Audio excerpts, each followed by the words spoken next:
E agora nós estamos em contato com a nossa convidada, ela que é historiadora, escritora, Vera Valentim. Vera, boa tarde, é um prazer tê-la conosco, bem? Boa tarde, Felipe. Boa tarde, amigos da Rádio Teletema. É um prazer estar aqui com vocês. Vou me apresentar. Eu sou Vera Valentim, licenciada em História, pós-graduada em Educação Inclusiva e agora escritora, romancista. Que legal, parabéns aí pelo brilhante currículo. Vera, você já nasceu com a deficiência visual ou foi adquirida? Eu sou deficiente visual, uma pessoa com deficiência visual, né?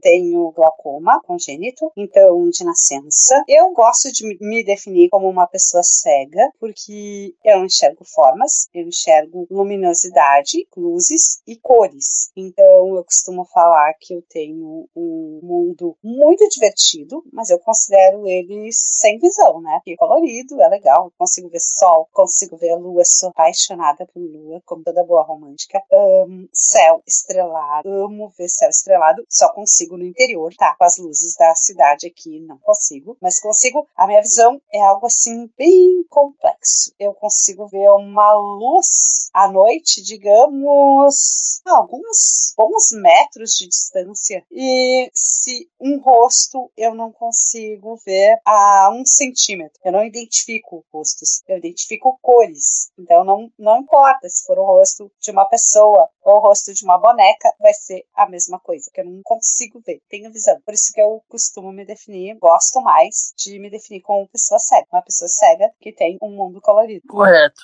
Vera, e como foi seu período de escolar, da teve, mesmo na idade? Eu vou começar um pouquinho, Felipe, um pouquinho mais assim, tipo, apresentar um pouco, que eu acho que ajuda para as mães, para as famílias que têm crianças com deficiência visual, né? Do quanto foi difícil para minha mãe, porque eu sou de Porto Alegre, Rio Grande do Sul, desculpa, não tinha falado, mas eu sou nascida no interior, fica a 400 quilômetros da capital, e do quanto foi difícil para minha mãe, quando eu nasci, em 1974, desculpa, não tenho problema nenhum falar a idade. Então, quanto foi difícil para ela, sem conhecer, sem nunca ter conhecido uma pessoa com deficiência visual, eu nascer com essa deficiência. Ela não sabia o que estava esperando, eu nasci ali, eles só descobriram na hora, todo mundo ficava coxando, falando as diversas coisas, né, todo o sofrimento. E de hoje, o quanto as pessoas têm informação, mas a gente vê as pessoas tão chocadas, né, quando isso acontece, assim, parece que as pessoas não sabem que existe, o que eu acho bem estranho, porque a informação, ela, hoje em dia, tá bem mais fácil de se buscar, a gente tem muito mais acesso às coisas, e a gente vê, assim, o pessoal tão despreparado, tão não sabe, então imagina, na época que eu nasci, como foi tudo isso. Então, quando eles tiveram mais um filho, porque eu sou a terceira da família, né, e eu nasci com bastante deficiência visual, daí veio o meu irmão também, tinha um certo problema de glaucoma, eles resolveram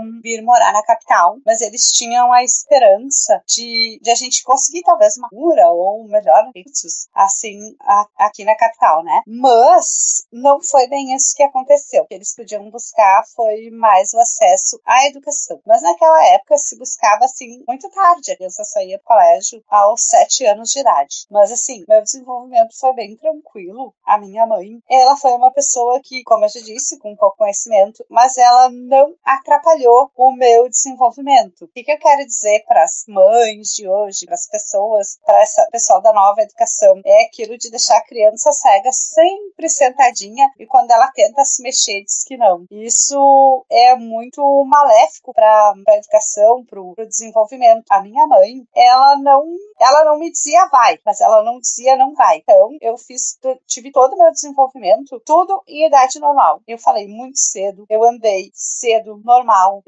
Tudo no tempo, digamos, não vou dizer certo, porque eu também não gosto dessa palavra, mas no tempo que, como tem que ser.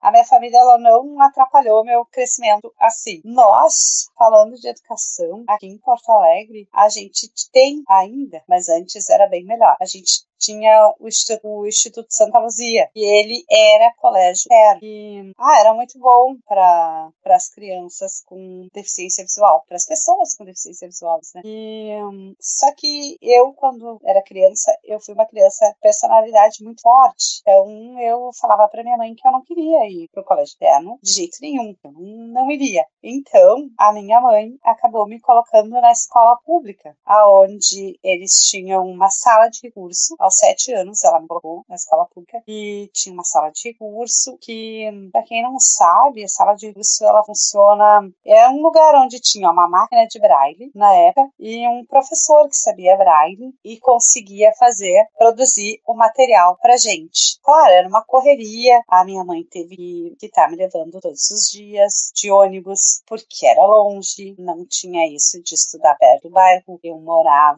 na Vila Jardim, pra quem, né, Porto Alegre, e acho que ficava, tinha que pegar o ônibus e andar uma meia hora, considerando que aqui em Porto Alegre não tinha muito trânsito na época, né, então era meia hora de ônibus. Aí, tudo certo, né, porém minha mãe tinha dificuldade pra me levar, às vezes eu faltava muita aula, mas eu consegui me alfabetizar. Eu entrei no colégio, fechei 7 anos e fui pro colégio, né, daí teve aquela parte da avaliação, que é com os professores mais especializados, e eles já me liberaram no ano seguinte para ir para a sala de recurso e fazer a primeira série da época. Me avaliaram, descobriram que era braille mesmo, que eu ia usar, então eu já fui para estudar. Eu aprendi o braille tranquilamente, tive algumas dificuldadezinhas, como a criança tem, né? Uma coisa muito engraçada que eu falava era que quando a professora me mostrou o braille, eu apertava muito o dedinho para ler, né? Então eu falei para a professora que eu não ia usar aquela letra e aquilo machucava meu dedo. E a professora ficou super chocada. Eu era uma criança, personalidade muito, muito forte. Eu era muito travessa, eu era muito bagunceira. É um termo que a gente usa aqui, eu era bagunceira mesmo. Eu só andava correndo nos corredores. Eu era muito, muito sapeca. Então, terrível. Ninguém me aguentava, né? Nem família, nem professor, nem nada. Essa era eu. Mas aí, com toda aquela luta, né? Insistiram com o braille. No final do ano, eu já era capaz de ler textos, interpretar. Assim, a vida escolar pra mim foi muito, apesar das dificuldades que se tem, assim, ao meu ver, assim, a minha vida escolar foi muito legal. Eu amava ir ao colégio, amava. Eu brincava muito na minha classe. Vocês fizeram o Cuco Marítimo ou já tinha o Sorobã? Eu fiz Sorobã. Na minha época, agora eu perdi um pouquinho, só um pouquinho.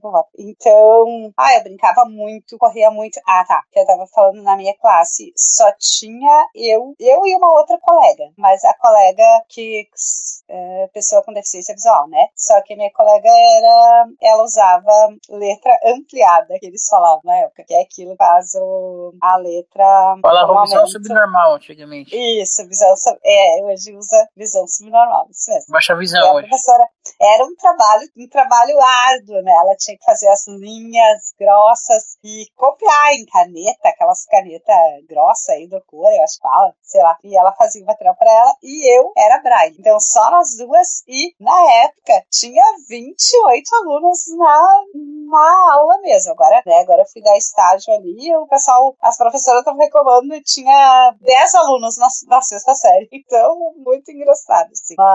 E a gente, foi muito legal, foi muito divertido, assim. Não era incrível, mas talvez porque a dificuldade existia. Só que como eu era uma criança, eu só pegava o lado bom de tudo, porque a professora atrasava para entregar material e coisa assim. Só que eu, como criança, eu não percebia isso. Pra mim, tudo era bom. Eu tinha amigos, eu ia no refeitório, eu ia no bar, eu fazia tudo sozinha, só andava correndo. Então, pra mim, foi uma fase bem divertida. Eu sempre gostei muito de colégio. E o período de faculdade, como que você decidiu ir por essa área? A vida escolar, ela foi muito interrompida, pode ser. Ela foi uma vida escolar muito interrompida, porque minha mãe, ela teve que tirar do colégio 10 anos de idade. Então, eu resolvi voltar com 15, daí eu fui para um supletivo. Daí depois, eu fui mãe aos 20 anos. Por quê? Por que não, né?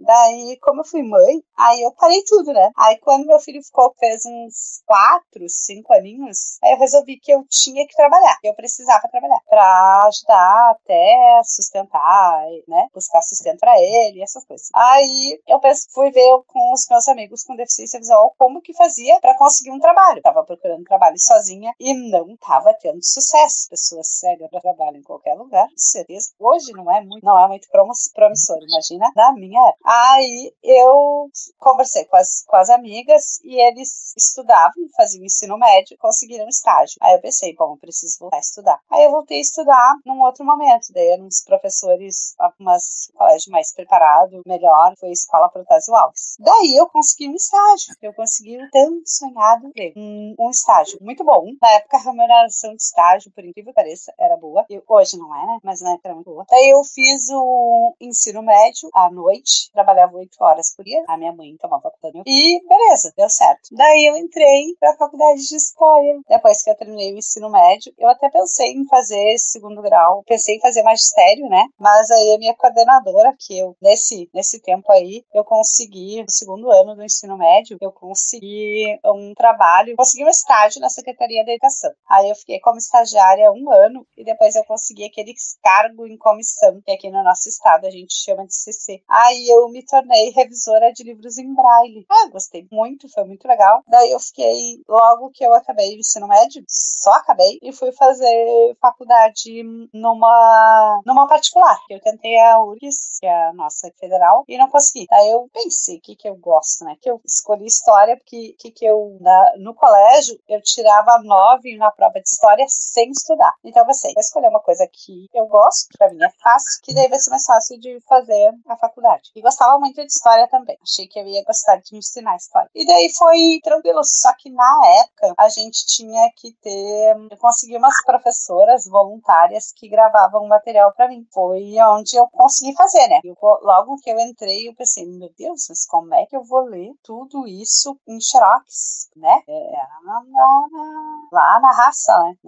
Então não tinha o que fazer, era tudo tinta, não tinha computador direito, tinha nada. Daí a gente tinha os professores, uma professora voluntária que gravava em fita cassete. Daí, beleza, fui conseguindo, né? Aí conversei com os professores, as provas tinham que ser oral. Eles aceitaram, eles foram super tranquilos, assim, e eu consegui. Só que daí eu passei 5 anos lá nesse trabalho, que eu tava na secretaria, e eu fiquei grávida da minha filha, a Clarissa. E aí eu resolvi largar tudo quando ela nasceu, faculdade, trabalho, por que não, né? Como ela nasceu com deficiência visual, eu precisava cuidar dela. Então, não, com certeza não me arrependo, maravilhoso cuidar dela. Foi uma experiência de mãe professora, foi lindo, foi incrível. E depois, quando ela tinha 7 aninhos, a minha mãe conseguiu me ajudar a pagar o que eu devia para a faculdade, porque tive esse problema de trancar quando ela tinha 8, que eu consegui pagar, criança desempregada, né? Aí a minha mãe me ajudou, aí eu acho que eu tinha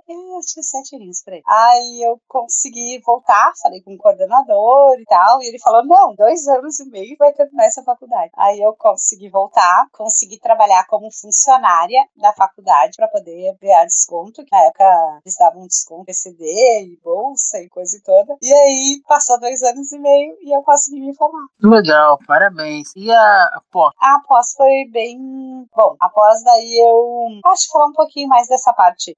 Foi muito legal a questão do estágio. Eu trabalhei com alunos com visão normal no 6º ano, alunos do 6º ano e alunos da noite do ensino médio. Foi muito legal, foi uma experiência maravilhosa.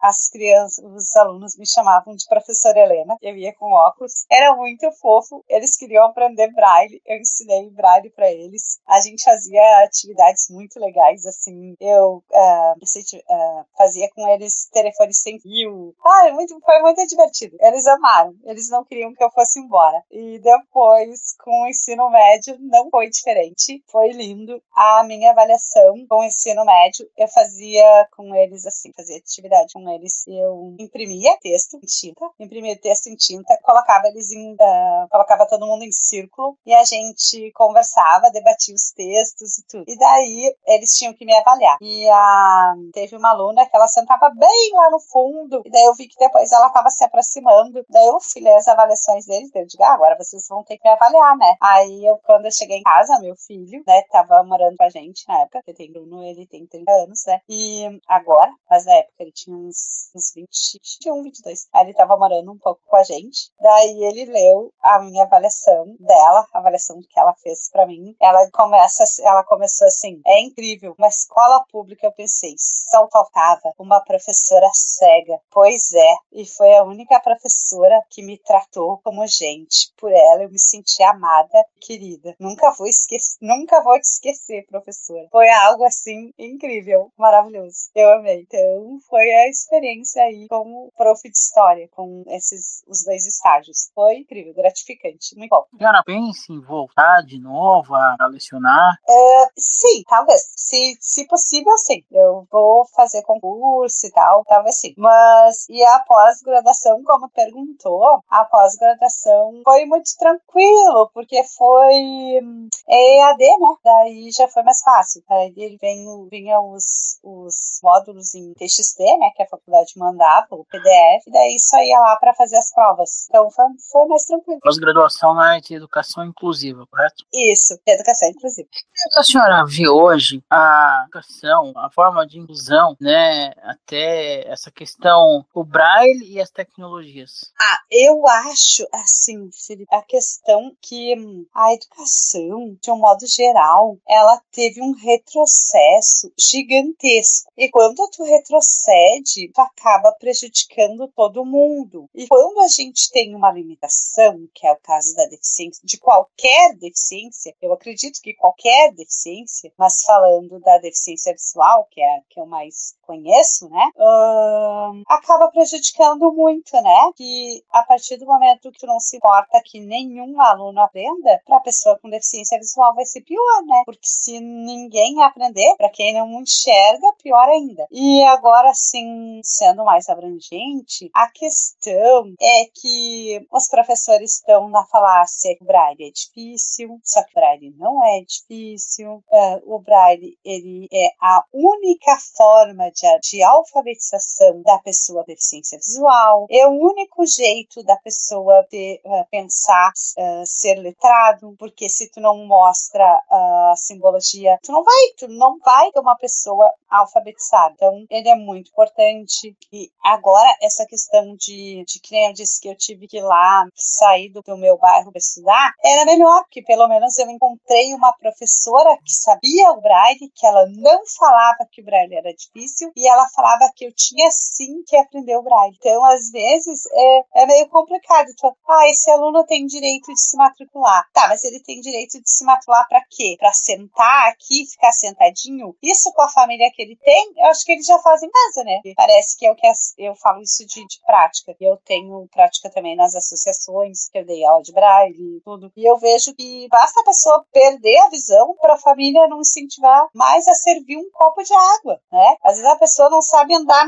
na casa dela, não sabe chegar até o banheiro sozinha. Então, para repetir isso, não adianta estar na escola, precisa ter pessoas que incentivem, que entendam que a pessoa cega tem que andar, né? Quando eu comecei no colégio, a professora, eu fiquei 3 meses na sala de recurso, mas a professora me mostrou toda a escola e ela ficava longe de mim e dizia, tu tem que andar sozinha. Daí eu, se tu quer andar sozinha, eu já gosto, beleza, vou andar sozinha então. E eu vejo que isso tá faltando e que as maiores barreiras são atitudinais. Parece que a pessoa engoliu uma vitrola dizendo, eu não tô preparado, eu não sei. Parece que eles só sabem dizer isso, mas na verdade é a questão da barreira atitudinal, né? Que a pessoa, ela diz não sei, ela tem que dizer não, eu não sei, mas eu posso aprender. Como foi o caso da professora da minha filha, que ela foi nessa escola que é o Santa Luzia. E eu disse, a gente fez a primeira reunião, e daí eu perguntei pra ela, e tu sabe Braille? Eu disse pra ela, porque vai ser muito difícil tu ensinar a Clarissa uma coisa que tu não sabe. Ela disse,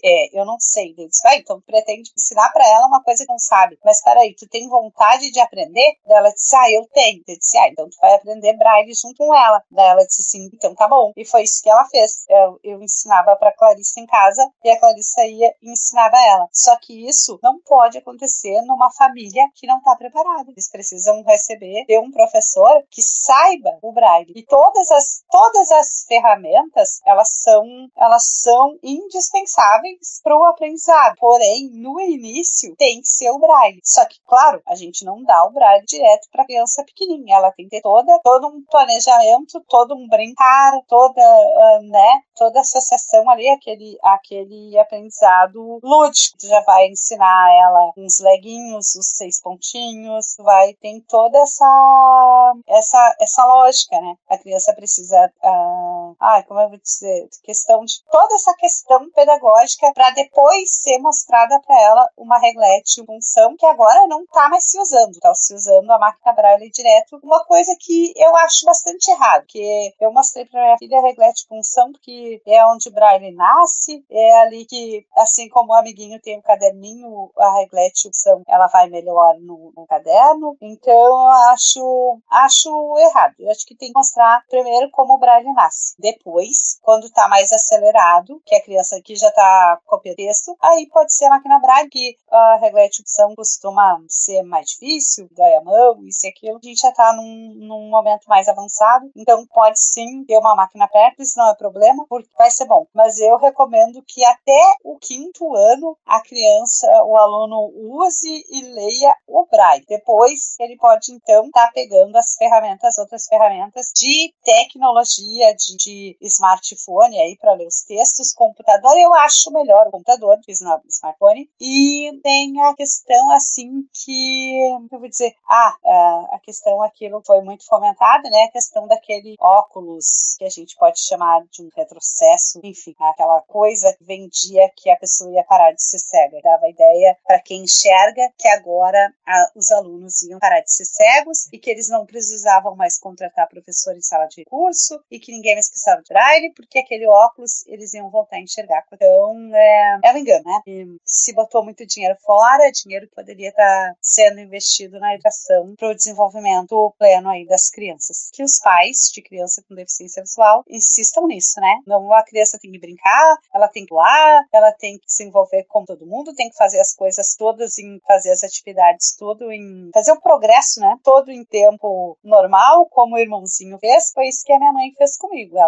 Como ela botava os outros filhos no chão, porque naquele tempo se botava no chão mesmo, no assoalho, que era assoalho de madeira, ela botava todo mundo para engatinhar com 9 meses, porque eu era deficiente visual, ela não fez diferente, ela me colocou no chão e eu engatinhei como todo mundo. Então, parar de querer criar a criança em redoma, que ela é uma criança como toda outra e tem o direito de se desenvolver.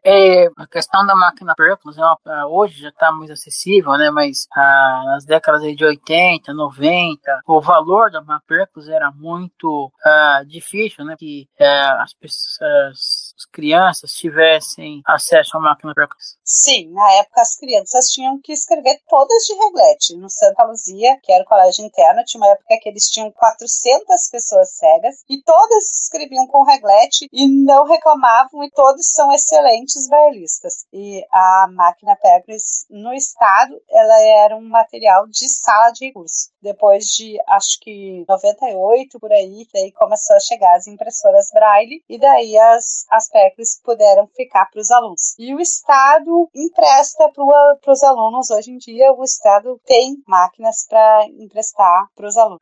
E depois veio aqui em São Paulo também a Lara Mara fazer, depois veio aquela Tetraponte, aquela pequenininha também, que era uma máquina menor, né, que o pessoal começou a ter acesso também. Sim, o nosso estado aqui comprou umas eletrônicas que eu não vou lembrar a marca, mas elas são muito ruins. Porque pela questão de puxar o carrinho dela, sem puxar caractere por caractere leva um tempão, mas elas não são muito boas não, mas elas são mais bonitas, mas não são melhores. Eu ainda acho que igual a Perkins dificilmente vai ter. É verdade. Perkins, né, mais de 30 anos, dificilmente igual a Perkins vai ter. O que o pessoal faz é consertar as Perkins, porque é verdade, elas são melhores. Não. E a história do livro? Como é que ela teve a ideia de escrever um livro? O livro, ele é uma paixão. Ele vem de dizer que um dos maiores sonhos da minha vida, o maior sonho da minha vida sempre foi a maternidade. Meu sonho sempre foi ser mãe. Beleza. O segundo era ser professora. O livro, ele veio depois desses dois sonhos, digamos. Assim, desde a minha adolescência, como a gente não tinha telefone, não tinha esses recursos. Então, mais ou menos eu tinha uma história que eu meio que pensava assim, mas eu não pensava em escrever. Depois depois de 2017, 2018, por aí, eu escrevi umas 5 páginas. Aí eu pensei, não é o momento, vou ter que engavetar, porque não estava dando certo, eu não tinha tempo suficiente. Mas aí agora, em maio, a gente ficou meio, como é que a gente dizer, teve a questão toda da enchente, né? E eu pensei, eu tô sem trabalho fixo agora, e eu vou sentar e vou escrever o livro e ver o que sai, né? Vamos dividir com as pessoas essa história linda aí que embalava meu sonho de adolescente e tal. Vamos ver o que sai. Aí sentei no computador e comecei. O nome do personagem eu já tinha. Tinha um personagem protagonista, assim, os protagonistas idealizados, assim, digamos. Mas quando se senta para escrever, vai ver que a história é outra. É uma coisa linda. Os personagens, parece que as personagens, assim, como eu vou dizer, é coisa de escritor mesmo. Parece que eles começam a falar e dizer o que eles querem, e aí tu vai escrevendo, sem parar, como se tivesse, sei lá, né? Então tu vai escrevendo e vai. Quando eu vi, dia 21 de dezembro, o livro estava todo escrito. Depois, 4 meses para revisar, e tá aí. 4 de abril, eu fiz publicação independente, aquela publicação do próprio autor, e foi desafiante a questão da revisão. Não é o mesmo que revisar tático em braille, né? Não é a mesma coisa. Mas deu certo, foi uma coisa linda que eu amei fazer, que eu tô amando a divulgação, tô amando o retorno do conto. Ele conta a história, um pouquinho do livro. O nome do livro é Minha História de Amor, capa, né? Volume 1, Helena, mas ele faz parte de uma série chamada Amor Sem Limites. Então, o primeiro volume dele conta a história de uma jovem inocente que ela tem que fugir de casa porque o padrasto, ela perde a mãe, uma doença grave, ela tinha irmãos pequenos, mas ela perde a mãe, os irmãos dela são levados pelos padrinhos, vizinhos para cuidar, e só que ela, como ela é mais velhinha, mais crescida, a mais velha, né, ela acaba ficando por ali, daí ela tá tentando assim se organizar alguma coisa, só que o padrasto dela, ele meio que é violento com ela, e ela acaba tendo que ir pra rua, ela vai parar na rua, ela sai, vai pra cidade do interior, ela vai pra uma cidade pequena e acaba ficando na rua, sem nada, né, a deriva. E daí ela é encontrada por uma senhora, mas essa senhora, ela leva ela pra um lugar, digamos, bem suspeito, que ela, na ingenuidade dela, ela pensa que é um lugar legal, só que não demora muito e cai a ficha que ela não veio parar num lugar muito interessante. E por aí vai. Ele tem 170 páginas, o livro. Foi uma delícia de escrever e tá repercutindo super bem, por enquanto. Isso que eu pergunto, como é que tá a repercussão do livro? Tá bem, tá indo bem. Ele tá só formato digital ainda, a gente tá produzindo áudio, mas ele tá indo bem. Ele custa R$20 só. E tá indo super bem, assim, tá maravilhoso. Foi algo assim, não sabia que ia ser tão legal, assim, tá sendo surpreendente. É uma história bem apaixonante, bem surpreendente também, enfim. E aí em Porto Alegre, tem algum tipo de feira do livro, algum local assim que você possa divulgá-lo? Nós temos uma feira do livro, mas ela se torna inacessível pelo valor que tu tem que pagar para participar, né? Então não é muito acessível não. Mas sempre que dá, até o livro a gente faz, sempre que dá, a gente vai assim, palestra, claro, o meu livro eu não comecei ainda porque ele só tem um mês, né? Então ele só tá por enquanto, mais os amigos, eu tô largando um materialzinho assim e os amigos estão pedindo. Então só tá por enquanto pros amigos e parentes. E agora quem sabe mais, né? Então tá assim. Mas tá muito bom. Você falou que esse é o volume 1. Você pensa durante esperar quanto tempo, né? Claro que ainda tá no processo de fazer esse, pra até começar a escrever o segundo. Olha, vou te falar, por incrível que pareça, eu já tenho parte do segundo. Dele. Pronto, mas aí tem a questão da revisão e tal. Então você já tem, até agora falta a revisão, algo assim? Já tem o início dele. Já tem o início, porque não tem como não ter, né? O jeito que termina assim é muito preciso ter um segundo. Inclusive as pessoas já estão. Não, mas peraí, eu quero o segundo. Tá sendo muito legal. Tá sendo maravilhoso. Dona Vera, além de romance, a senhora pensa também em fazer alguma coisa voltado para a área da história, que é a sua área de formação? No momento, não. Mais na área do romance mesmo, fica mais focado nessa. Eu gosto de escrever, assim, mais pro romance. Assim. Eu sempre fui noveleira, né? Então, romântica mesmo. Aliás, é uma família de escritoras, né?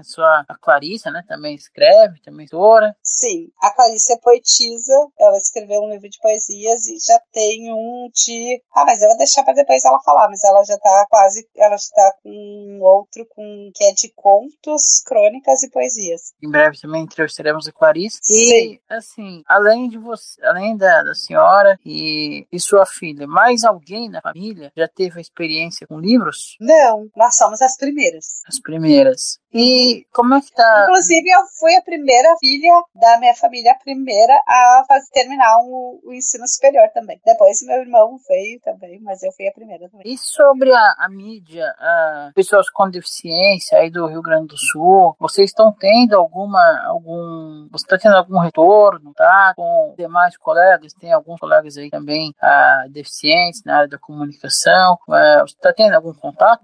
Eu vou tentar alguma coisa, mas por enquanto não. O livro da Clarissa, que depois ela vai falar, o dela teve muita repercussão na imprensa. O meu, como eu fiz publicação independente, sem editora, eu não fui buscar apoio nesse sentido, assim. Para ela que eu incentivei mais.